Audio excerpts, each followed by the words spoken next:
Hello students. तो matrix का ये दूसरा क्लास है। तो फर्स्ट क्लास में हम बतलाए थे मैट्रिक्स कैसे लिखा जाता है, उसमें रो कौन है, कॉलम कौन है, ये सब बतलाए थे। उसका ऑर्डर क्या है, कैसे जोड़ते हैं, उस टाइप ऑफ मैट्रिक्स, ये सब बतलाए थे। ये सब अगर नहीं देखा होगा तो हमारे डिस्क्रिप्शन लिंक से देख लेना होगा। अब ये यहाँ पर मैट्रिक्स का मल्टीप्लिकेशन का बहुत बहुत ऐसा तरीका समझाएंगे कि जो नहीं भी जानता होगा वो इसको देखकर वो मल्टीप्लाई करने में हासिल कुछ कर लेगा। तो देखो, सबसे पहले टॉपिक स्टार्ट करेंगे मल्टीप्लिकेशन, कैसे मल्टीप्लाई किया जाता है। तो एक फार्मूला लिख देते हैं। फर्स्ट रो को फर्स्ट कॉलम से, फर्स्ट रो को सेकेंड कॉलम से, और फिर मान लो फर्स्ट रो को थर्ड कॉलम से। ये मेन फार्मूला हो गया। फिर सेकेंड रो को फर्स्ट कॉलम से, फिर सेकेंड रो को सेकेंड कॉलम से, सेकेंड रो को थर्ड कॉलम से। इसी तरह से फिर मल्टीप्लाई करते जाएंगे। फिर मान लो थर्ड रो दिया है तो पहले फर्स्ट कॉलम से, फिर थर्ड रो को सेकेंड कॉलम से, फिर थर्ड रो को थर्ड कॉलम से। अब ये तो बतला दिए, इस पर एग्जाम्पल देते हैं। ये 3/3 का हो गया, 2/2 का। तो यहाँ देखो समझा देते हैं।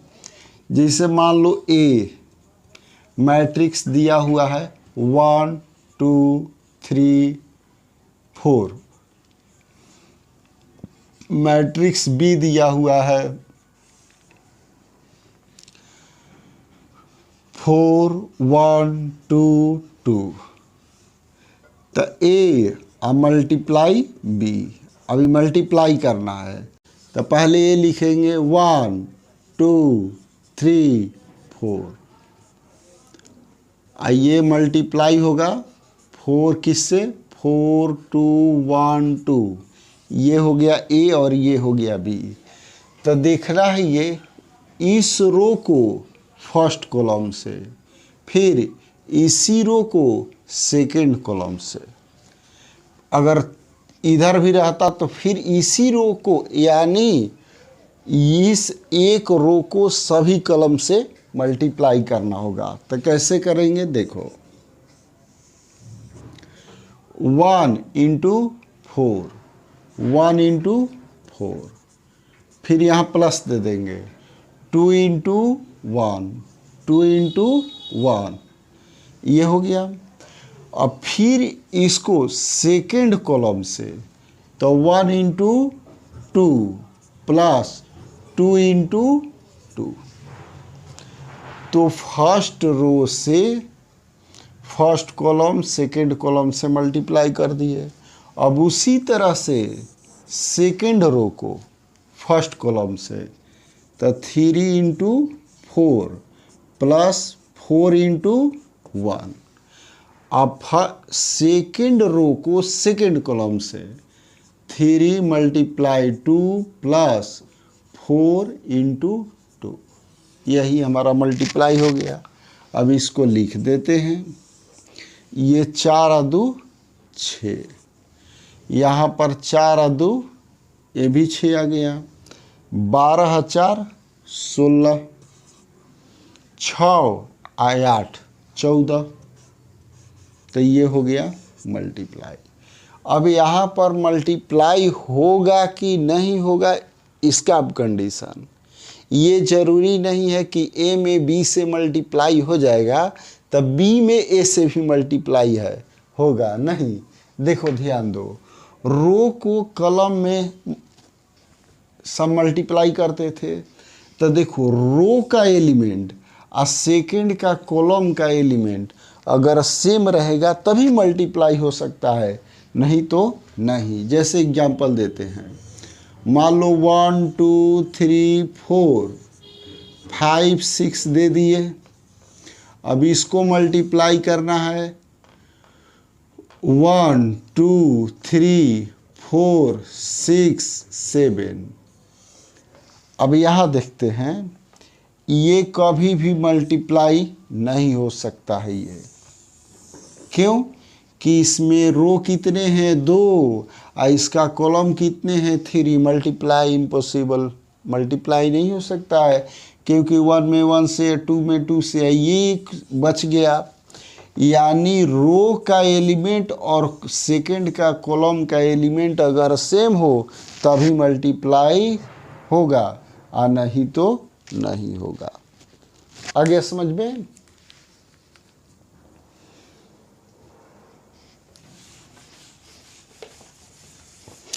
अब यहाँ पर और एग्जाम्पल देंगे और इसका ऑर्डर भी बतलाएंगे।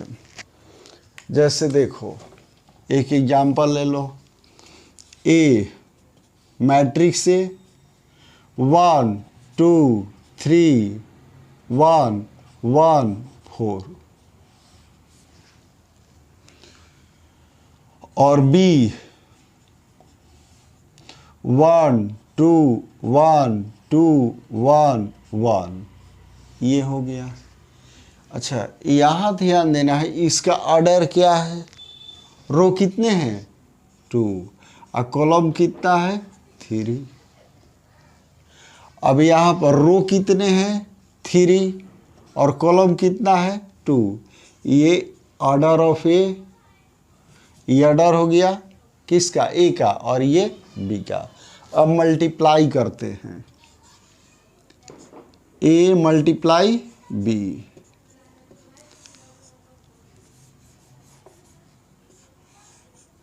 वन 2 1 3 1 4, इसका हो जाएगा 1 2 2 1 1 1। अब इसका मल्टीप्लाई करते हैं तो देखो 1 इंटू 1 2 इंटू 2 4 1 इंटू 1 1।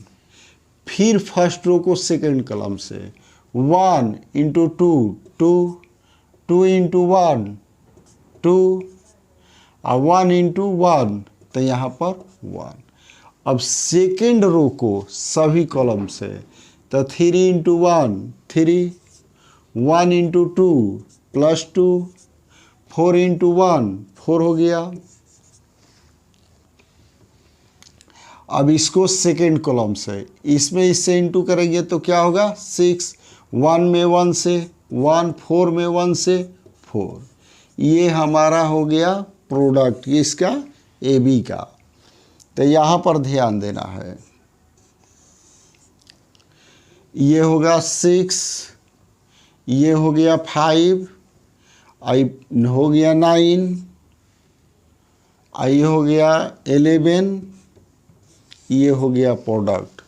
तो प्रोडक्ट का ऑर्डर क्या आया, इसका ऑर्डर आया क्या, रो कितने हैं 2, कॉलम कितने हैं 2, तो ये प्रोडक्ट आ गया 2/2। आगे समझ में?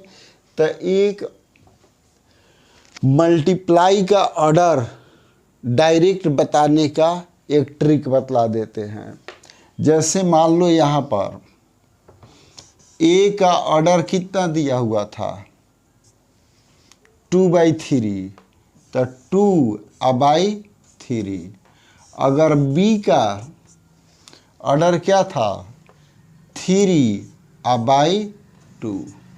तो देखो अब ए बी का ऑर्डर लिखना होगा, ए बी का ऑर्डर लिखना होगा तो ये दोनों को छोड़ दो, यही उसका ऑर्डर हो गया, यानी 2/2। तो मल्टीप्लाई आ गया समझ में। इसी तरह से 2/2 3/3 जिस तरह से रहे उसको मल्टीप्लाई कर देना है। मेन है इसमें समझना कि first row first column, first row second column, फिर रहेगा first row third column, multiply कर देंगे। तो मल्टीप्लाई तो सिखा दिए, अब इसके बाद ट्रांसपोज बतलाते हैं।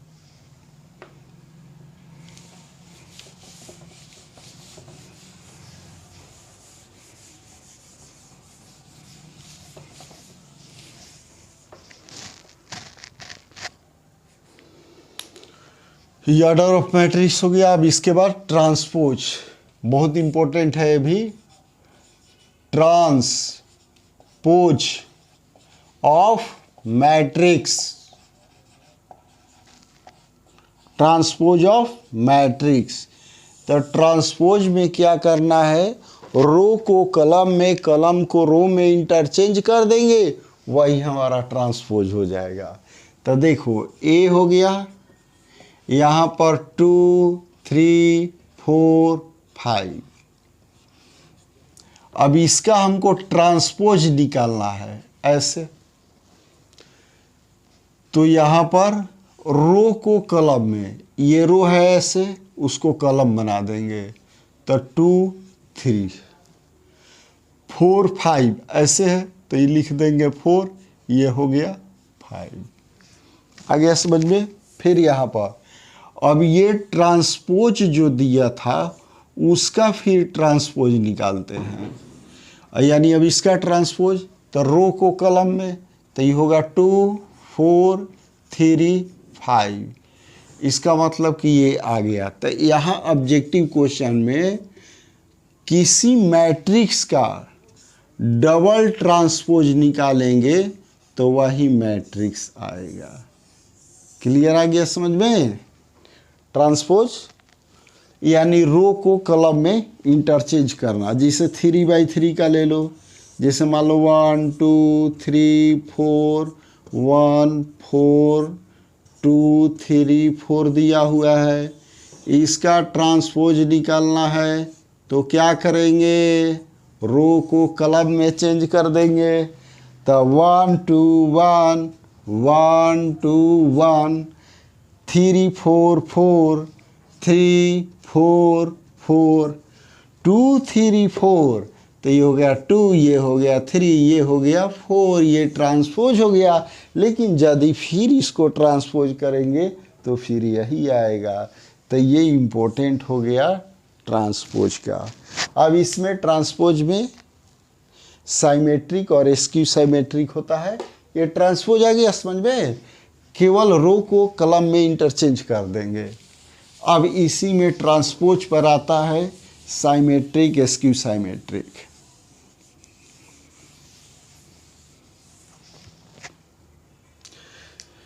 अब यह बता रहे हैं साइमेट्रिक।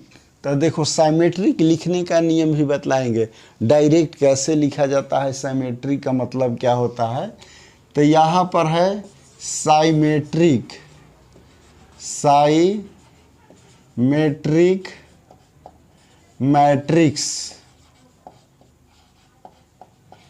यानी यदि किसी मैट्रिक्स का ट्रांसपोज निकालने के बाद फिर वही मैट्रिक्स आ जाए, वो हो गया एस्क्यू साइमेट्रिक, साइमेट्रिक। और जब ये माइनस में आएगा तो एस्क्यू साइमेट्रिक। आगे समझ में। साइमेट्रिक मैट्रिक्स में ट्रांसपोज निकालने के बाद वही मैट्रिक्स आए। इसका एग्जांपल देखो, साइमेट्रिक मीन्स क्या होता है। ये हो गया, ये सब 8 क्लास की है। जैसे इसको यहाँ से काट कर अगर बेंड मोड़ देते हैं तो ये दोनों इस तरह का हो जाएगा। इसका मतलब इधर और इधर दोनों सेम होना चाहिए। तो हम कैसे एक ऐसा मैट्रिक्स लिखें कि उसका ट्रांसपोज करने के बाद भी फिर वही आ जाए। तो यहाँ पर देखो, इधर का फिगर और इधर का फिगर दोनों सेम है। तो इसका एग्जाम्पल देखो, ए मान लो 3/3, यहाँ 1 2 3 4 5 6 7 8 9। तो इसमें ध्यान देना है, जब साइमेट्रिक का एग्जाम्पल देना है तो डायगोनल कुछ भी लिख दो, 1 2 और 3, ये डायगोनल हो गया। साइमेट्रिक का मतलब इधर और इधर दोनों सेम होना चाहिए।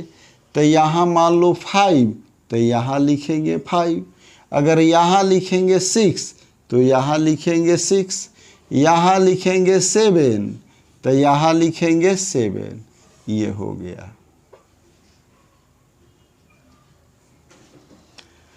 तब देखो इसका ट्रांसपोज निकालो। 1 5 6, 1 5 6, 5 2 7, 5 2 7, 6 7 3, 6 7 3। तो देखो दोनों सेम है, यानी इसको हम इंटरचेंज भी किए तो वही आ गया, यानी हमारा आया ए का ट्रांसपोज जो था वो ए आ गया। इसी को साइमेट्रिक कहा जाता है। साइमेट्रिक का एग्जाम्पल लिखना होगा, ये डायगोनल कुछ भी लिख दो, इधर जो लिखेंगे वो इधर लिखेंगे, इधर लिखेंगे वो इधर लिखेंगे, इधर लिखेंगे वो इधर लिखेंगे। क्लियर? तो साइमेट्रिक आ गया समझ में। अब एस्क्यू साइमेट्रिक केवल यहाँ माइनस में आ जाएगा तो एस्क्यू साइमेट्रिक।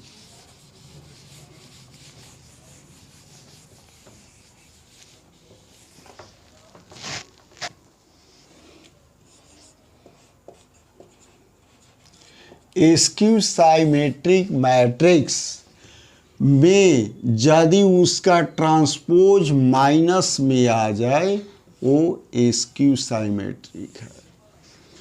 तो इसका एग्जाम्पल अपने आप लिख सकते हैं, बुक का ज़रूरत नहीं है, बुक में दिया है कि ये इसका ट्रांसपोज, अपने से भी हम एस्क्यू साइमेट्रिक का एग्जाम्पल लिख सकते हैं। जैसे देखो, मान लो ए मैट्रिक्स में 1 2 3 4 5 6 7 8 9, ये 9 3/3 हो गया। अब क्या करेंगे, डायगोनल 0 होगा। डायगोनल क्या होगा? 0। यहाँ 0 लिख देंगे, यहाँ 0 लिख देंगे, यहाँ 0। साइमेट्रिक में सेम था, लेकिन एस्क्यू साइमेट्रिक में सेम रहेगा, लेकिन एक तरफ प्लस तो एक तरफ माइनस। जैसे मान लो यहाँ पर लिख दिए 5, तो यहाँ क्या लिखेंगे? -5। अगर यहाँ पर लिख दिए 2, तो यहाँ क्या लिखेंगे? -2। अगर यहाँ पर लिख दिए -3, तो यहाँ क्या लिखेंगे? 3। अब देखो इसका ट्रांसपोज निकालते हैं। 0 -5 -2, 0 -5 -2, 5 0 3, तो यहाँ लिखेंगे 5 0 3, 2 -3 2 -3 0। ये ट्रांसपोज हो गया।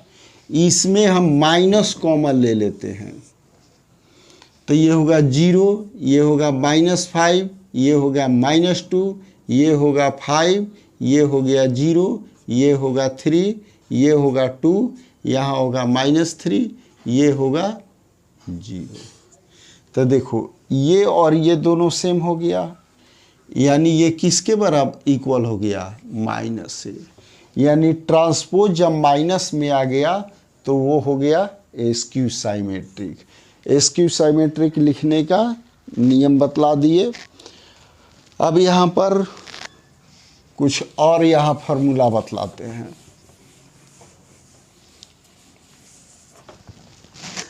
ये इम्पोर्टेंट है। अगर किसी मैट्रिक्स में उसका ट्रांसपोज ऐड करेंगे तो ये जो होता है वो साइमेट्रिक मैट्रिक्स। अगर किसी मैट्रिक्स के ट्रांसपोज उसमें माइनस कर देंगे तो ये हमेशा एस्क्यू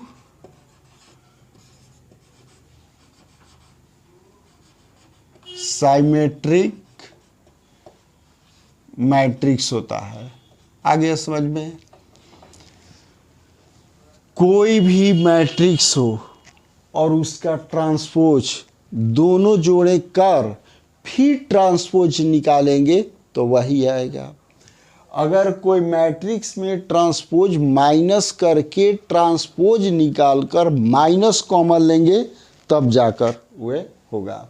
तो यहाँ पर देखो एक फार्मूला, अगर a प्लस बी दोनों को जोड़कर तब ट्रांसपोज निकालो, या कॉमा भी रहता है, या अलग अलग ट्रांसपोज करके जोड़ने पर वही आएगा।